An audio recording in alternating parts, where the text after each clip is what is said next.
Sénégalaises, Sénégalais, hôtes étrangers qui vivaient parmi nous en cette terre africaine du Sénégal. Ce dernier soir de l'année est, comme à l'accoutumée, un moment propice pour une introspection individuelle et collective. Un moment pour se souvenir, mais aussi et surtout pour se projeter vers un futur serein à construire par un effort collectif inédit. Je formule pour vous mes vœux les plus ardents de paix, de santé et de prospérité. Puissent les mois à venir être un temps d'accomplissement pour chacun, pour vos familles et pour le Sénégal tout entier. Mes pensées vont d'abord à celles et ceux qui nous ont quittés cette année. Je prie pour leur repos éternel et présente mes condoléances émues à leurs familles. J'adresse également un message de courage à tous ceux qui affrontent la maladie, les rigueurs carcérales ou l'adversité du quotidien. Le Sénégal ne détournera jamais son regard de vos peines. Je rends un vibrant hommage à toutes les femmes du Sénégal, infatigables travailleuses et gardiennes du temple familial et de l'équilibre social de notre pays. Je salue nos compatriotes de la diaspora dont l'engagement et la détermination font rayonner l'image de notre pays partout dans le monde. Je tiens à vous exprimer la reconnaissance de la nation. Je rends aussi un hommage appuyé à nos forces de défense et de sécurité. Votre discipline, votre professionnalisme et votre courage garantissent notre souveraineté et contribuent significativement à la paix et à la sécurité dans le monde. Mes chers compatriotes, il ne saurait y avoir de véritable progrès sans une paix durable. C'est pourquoi l'une de mes priorités reste la paix définitive en Casamance. C'est un impératif pour permettre à tous les projets de développement portés par la vision Sénégal 2050 dans le pôle économique sud de voir le jour. Dans cette perspective, j'ai initié le plan Diomaye pour la Casamance, afin d'accompagner le retour des populations déplacées et de soutenir le processus de paix en Casamance. Je sais par ailleurs que chaque foyer sénégalais aspire à de meilleures conditions de vie, à une justice sociale accrue et à la certitude que l'État sert véritablement l'intérêt général. C'est pour répondre à cette légitime aspiration que le Premier ministre, M. Ousmane Sonko, à qui je réitère ma confiance absolue, a présenté devant l'Assemblée nationale sa déclaration de politique générale. Il y a détaillé les grandes orientations de notre programme de gouvernement adossé à l'agenda national de transformation Sénégal 2050 pour redresser le pays et replacer le citoyen au cœur de l'action publique. C'est dans ce même esprit que nous avons choisi la concertation et la consultation comme fil conducteur de notre gouvernance, afin de faire de chaque citoyen un acteur décisif de la rupture et de la construction nationale. Les assises de la justice et les états généraux du transport ou de l'industrie, déjà tenus, en témoignent éloquemment. Cette démarche se poursuivra à travers les assises nationales des DARA et les concertations sur l'enseignement supérieur, ainsi que dans d'autres secteurs, pour renforcer l'adhésion et la participation de tous. Par ailleurs, au courant du premier trimestre 2025, le gouvernement lancera la plateforme Ligueyal Séréo, qui permettra à chaque Sénégalais, d'ici comme de la diaspora, de déposer sa candidature au poste public en compétition ou de proposer des projets et opportunités d'investissement. J'ai déjà instruit le bureau organisation et méthode de travailler à l'identification des postes clés devant être mis en compétition, de proposer des modèles types de fiches de poste et des règles d'organisation et de fonctionnement du comité de sélection des candidats qui me seront soumis au bout du processus pour nomination. Mes chers compatriotes, malgré les défis et les incertitudes rencontrés en 2024, Cette année charnière aura surtout été marquée par l'expression d'aspirations majeures, défendues au prix de grands sacrifices, par la vigueur de la raison démocratique et par l'émergence de perspectives porteuses d'espoir.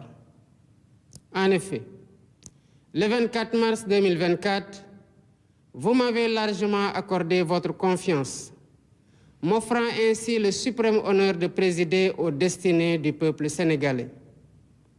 Dans une logique démocratique et une belle cohérence électorale, vous avez confirmé et parachevé votre choix dans les urnes le 17 novembre dernier, en nous confortant d'une majorité parlementaire incontestable. Le mandat populaire est ainsi clair et sans équivoque. Il nous appartient de le dérouler avec rigueur, fidélité et dévotion. Je m'y engage.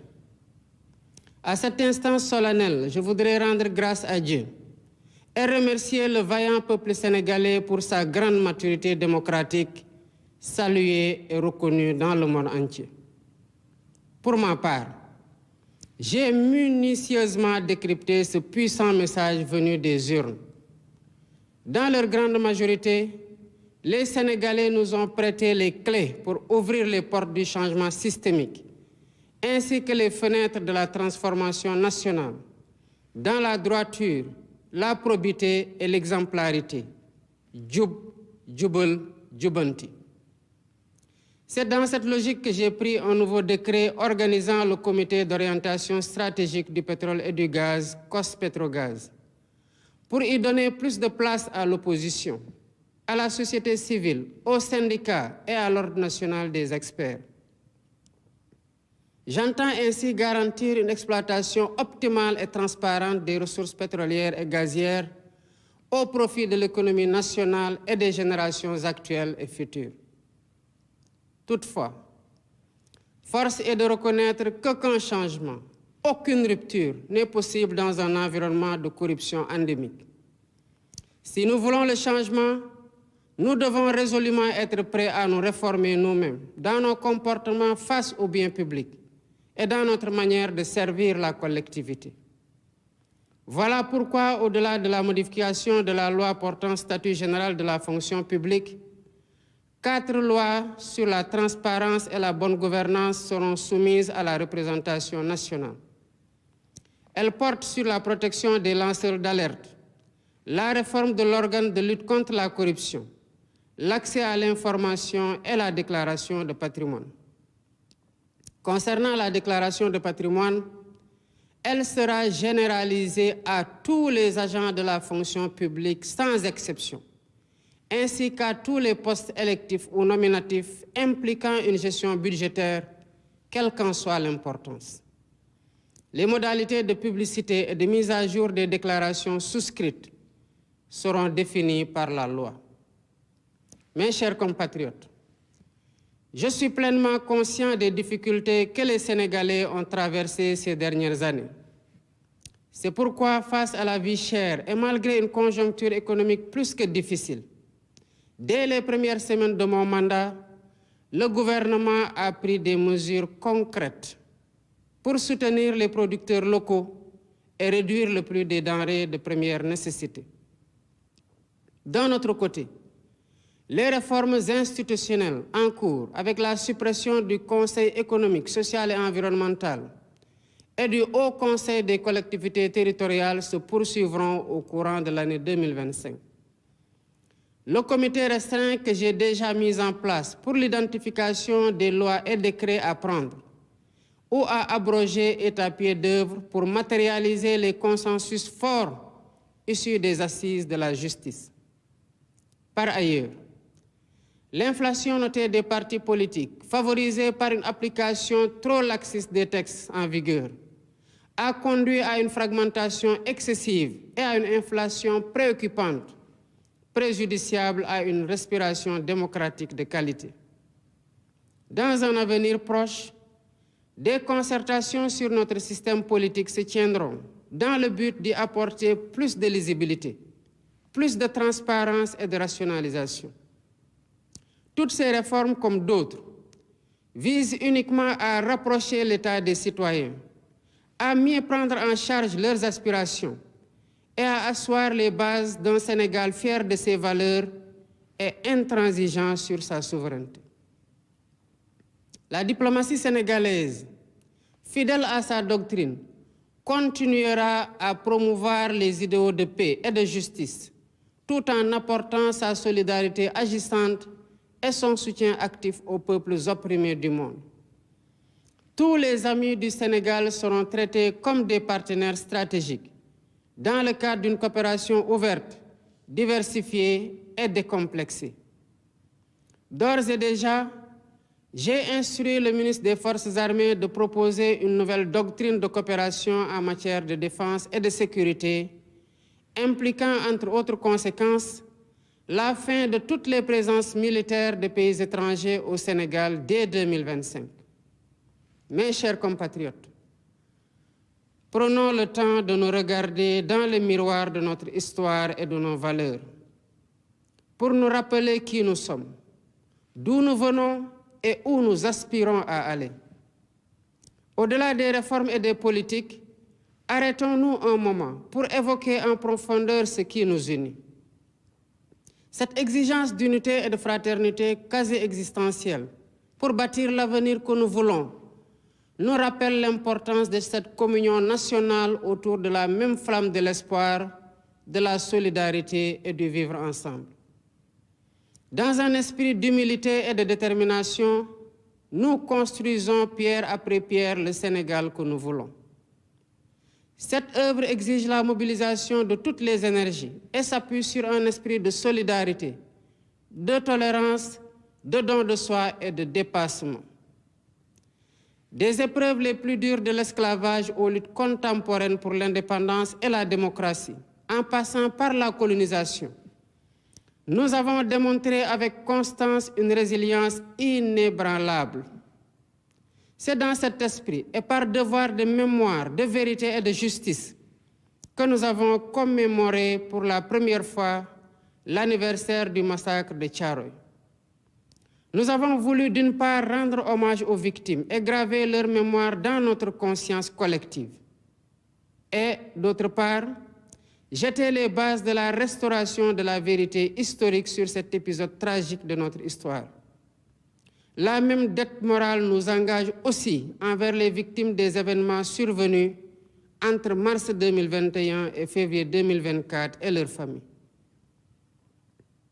Nous ne pouvons rechercher la vérité sur des faits survenus il y a 80 ans et accepter l'omerta sur les événements tragiques vécus ces 4 dernières années. Ce faisant, il ne s'agit pas d'une revanche à prendre, mais d'une justice à rendre aux victimes et à leurs familles, de les apaiser et de réaffirmer la sacralité de la vie humaine. Mes chers compatriotes, ma conviction profonde est que nous sommes un peuple singulier, un peuple aux racines profondément ancrées dans la diversité de nos langues, de nos coutumes et de nos valeurs, mais qui a su faire de cette diversité une grande force. Fort de cet héritage, il nous appartient aujourd'hui d'écrire un nouveau chapitre de notre histoire, où notre souveraineté est pleinement assumée, notre justice réellement vécue et notre prospérité partagée par tous. Lu ñëpp bokk, ñëpp jot ci. Pour cela, nous devons plus que jamais nous rappeler qui nous sommes et nous revêtir du manteau majestueux hérité de nos devanciers, fait de valeurs précieuses que nous avons pris l'engagement de remettre au cœur de notre projet de société et de promouvoir. En ma qualité de gardien des institutions et garant de l'unité nationale, tout en encourageant l'expression libre, constructive et plurielle des idées, je resterai vigilant et intransigeant face à toutes les menaces sur la paix, la stabilité et notre bien commun. Au demeurant, je garde à l'esprit que nous devons conjuguer fermeté sur les principes et ouverture d'esprit pour préserver l'équilibre de notre démocratie et la cohésion de notre pays. Mes chers compatriotes, Grande est ma préoccupation quant à la montée du communautarisme et des discours de haine qui se propagent parfois dans les médias traditionnels et très souvent dans les réseaux sociaux. Ces dérives nourrissent la division et fragilisent le socle commun que nous avons patiemment édifié. La cohésion sociale et la stabilité qui sont la même de notre nation. Nous devons tous prendre conscience que le Sénégal souverain, juste et prospère que nous travaillons à matérialiser pour le bien de tous, ne verra le jour que dans l'unité. Conscient de ce que nous sommes un peuple en compétition avec les autres, entretenons le culte du travail bien fait et de l'excellence, afin de prouver au monde, par des réalisations concrètes, que le Sénégal a les ressources humaines de qualité pour accomplir de grandes choses. À notre jeunesse, ardente et créative, je vous encourage à développer vos talents, à innover et à vous ouvrir au monde en restant ancrés dans nos valeurs. Votre énergie et votre détermination sont les véritables moteurs de notre pays. Le gouvernement sera à votre écoute et à vos côtés pour vous soutenir et vous aider à vous réaliser, à être utile à vous-même, à vos familles et à votre pays. Ensemble, prouvons que le Sénégal est une terre de promesses et de possibles, et édifions un Sénégal uni, souverain, juste et prospère pour les générations actuelles et futures. Bonne et heureuse année 2025, que Dieu bénisse le Sénégal et l'Afrique.